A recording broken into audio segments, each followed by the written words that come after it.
mortos subiu. Já são pelo menos 19 pessoas que perderam a vida. Vamos então conversar ao vivo com a nossa correspondente, a Bianca Rotier. A Bianca tem detalhes em relação a essa situação, porque a gente tinha alguma esperança, né, Bianca, de um cessar-fogo, um acordo de paz. No entanto, o que a gente está vendo na prática é o oposto. Parece que o conflito está ganhando mais força. Bem-vindo e boa tarde. Exatamente, infelizmente, Trari, boa tarde para você, boa tarde a todos. A gente fala ao vivo aqui da ONU e a ONU frisou que ataques assim contra civis e contra infraestruturas civis violam o direito internacional humanitário e são inaceitáveis.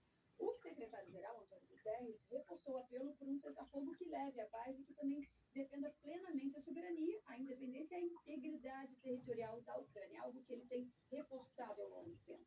Os líderes aqui no Velho Continente condenaram em peso a presidente da Comissão Europeia, Ursula von der Leyen, se disse indignada, afirmou que foi um lembrete sombrio de que a Rússia não vai medir esforços para aterrorizar a Ucrânia, matando civis às cegas e até mesmo mirando a União Europeia.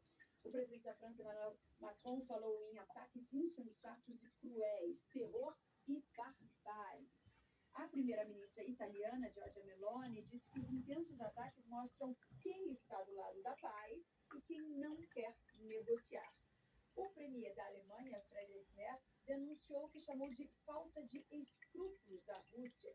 E o do Reino Unido, Keir Starmer, ao condenar os ataques que também danificaram o prédio do Conselho Britânico, acusou o presidente russo Vladimir Putin de matar crianças e sabotar as esperanças de paz. Inclusive, o enviado especial dos Estados Unidos para a Ucrânia, Keith Kellogg, reconheceu que os ataques prejudicam os esforços de paz do presidente americano Donald Trump.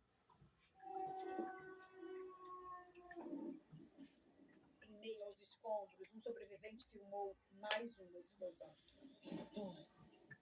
O fogo iluminou o céu de Kiev, enquanto um morador caminhava desorientado pelo apartamento destruído, procurando uma saída. O Vladislav, de 19 anos, foi quem filmou esse ataque. O prédio em que ele morava foi atingido por um míssil russo de madrugada. Foi tudo muito rápido. As vidraças quebradas, o apartamento cheio de fumaça. Peguei os meus sobrinhos, um deles tem só 2 anos. Corri para a rua. Bombeiros e socorristas trabalharam para apagar o fogo e tentar encontrar sobreviventes nesse prédio. Entre os mortos estão pelo menos 4 crianças e adolescentes, entre 2 e 17 anos. Ao todo, a Rússia disparou 598 drones e 31 mísseis, um dos maiores ataques contra a capital ucraniana desde o começo da guerra. A maioria foi interceptada, mas os ataques russos atingiram pelo menos 13 locais. 7 bairros tiveram prédios e casas danificados. Moradores de um outro prédio de Kiev ainda tentavam entender o terror que viveram durante a madrugada. Vimos um clarão. De repente, tudo começou